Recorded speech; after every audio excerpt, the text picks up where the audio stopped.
Siapa yang tidak mau jadi kaya? Semua menginginkannya, bahkan berlomba-lomba menghalalkan segala macam cara untuk mengeruk kekayaan. Dan cara-caranya sudah tidak perlu lagi benar salahnya. Yang penting untung dan tidak rugi.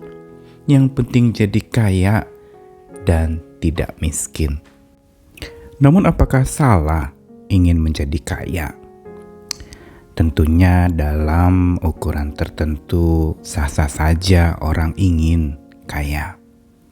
Tetapi kitab suci mengingatkan bahwa mereka yang ingin kaya bisa jatuh ke dalam pencobaan, ke dalam jerat dan berbagai nafsu yang hampa dan mencelakakan.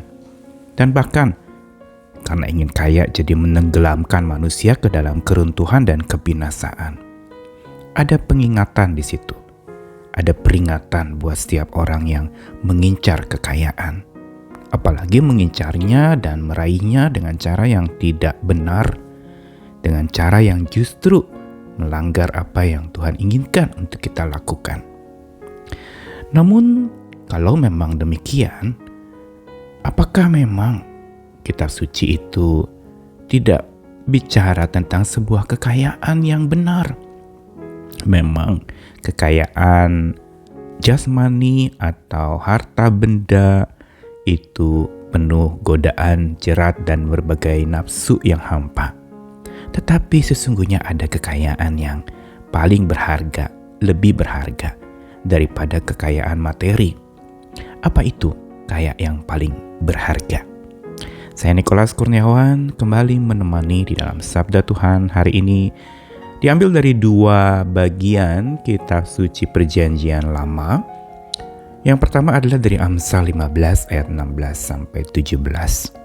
Lebih baik sedikit barang dengan disertai takut akan Tuhan daripada banyak harta dengan disertai kecemasan. Lebih baik sepiring sayur dengan kasih daripada lembut tambun dengan kebencian. Dan satu lagi dari Yesaya 33 ayat yang ke-6. Kali ini saya bacakan dari Alkitab versi Firman Allah yang hidup. Tuhan menjadi tempat perlindungan yang aman setiap saat, sumber keselamatan, hikmat dan pengetahuan yang sangat kaya. Takut akan Tuhan menjadi kunci kepada sumber kekayaan itu. Sesungguhnya kitab suci, Alkitab kita tidak tutup mulut tentang kekayaan. Benar memang ada pengingatan untuk mereka yang ingin kaya secara materi sehingga bisa jatuh ke dalam pencobaan. Karena itu berkaitan dengan kecintaan seseorang terhadap uang yang disebutkan sebagai akar dari segala kejahatan. Karena dengan memburu uang banyak orang menyimpang dari iman dan menyiksa dirinya sendiri dengan berbagai macam duka. Tapi lalu apa jalan keluarnya? Tuhan justru menawarkan bahkan mengarahkan kepada setiap kita untuk memiliki sebuah kekayaan yang melampaui materi. Kekayaan ada dua macam. Ada kekayaan yang tidak berharga, berarti apa? Harganya bisa jadi sementara saja, karena itu sifatnya fana. Harganya hanya bisa dilihat, dipegang, dan dihitung, yang berarti tidak akan selamanya ada. Tapi ada satu kekayaan yang paling berharga yang dicatatkan tadi di dalam bacaan-bacaan kita. Terkhusus dalam Yesaya 33 ayat 6 tadi bacaan yang kedua dikatakan bahwa ini merupakan sebuah nubuatan, berita tentang umat pilihan Tuhan. Bahwa Tuhan akan menjadi tempat perlindungan yang aman setiap saat, sumber keselamatan, hikmat dan pengetahuan yang sangat kaya. Dan semua itu yaitu perlindungan yang aman, sumber keselamatan, hikmat, dan pengetahuan yang sangat kaya, kuncinya adalah takut akan Tuhan. Takut akan Tuhan menjadi kunci kepada sumber kekayaan itu. Ini yang diingatkan. Jadi kekayaan yang dialamatkan atau diarahkan dari kitab suci adalah kekayaan rohani.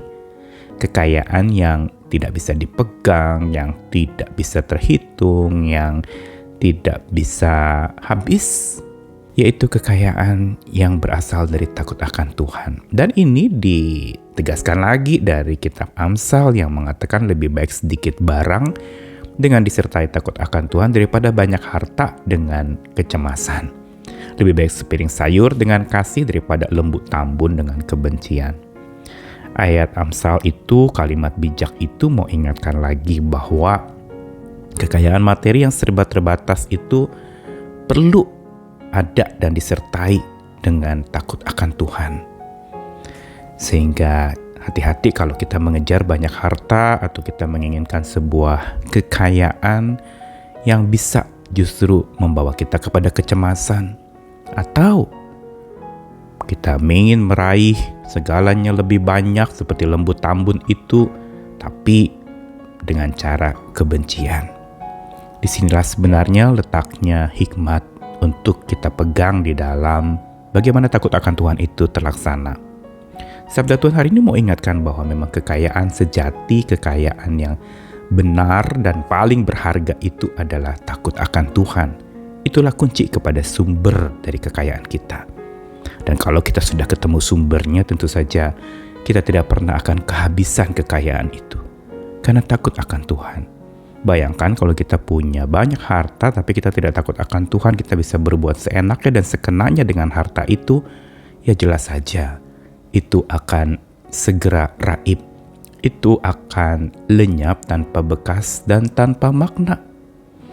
Dan pesan sabda Tuhan hari ini mau ingatkan bahwa orang yang paling kaya bukan orang yang punya banyak harta, tapi yang takut akan Tuhan dan menjadikan sikap takut akan Tuhan sebagai kekayaan yang paling berharga di dalam hidupnya.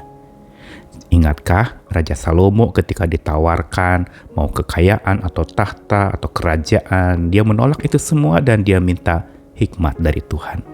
Karena apa artinya semua yang dia miliki, kekayaan, harta, istana, dan segala kuasa tanpa hati yang takut akan Tuhan. Bisa jadi malah itu bagaikan bumerang yang menyerang dia sendiri. Mari kita mencoba mengubah persepsi ini dengan nilai-nilai kekekalan yang lebih tepat, supaya takut akan Tuhan makin bertumbuh. Dan takut akan Tuhan yang hari ini diajarkan, diterapkan kepada bagaimana kita menemukan sebuah kekayaan yang paling berharga, yaitu takut akan Tuhan itu sendiri. Mari kita belajar lagi, berjuang lagi. Memang tidak mudah untuk kita punya persepsi demikian, tapi bersama dengan Tuhan dan mohonkan Tuhan mengubahkan persepsi kita dengan iman yang percaya kepada Tuhan yang hidup, yang melampaui segala materi, tetapi yang maha kuasa, biar dialah yang boleh memerintah dalam hidup kita. Amin.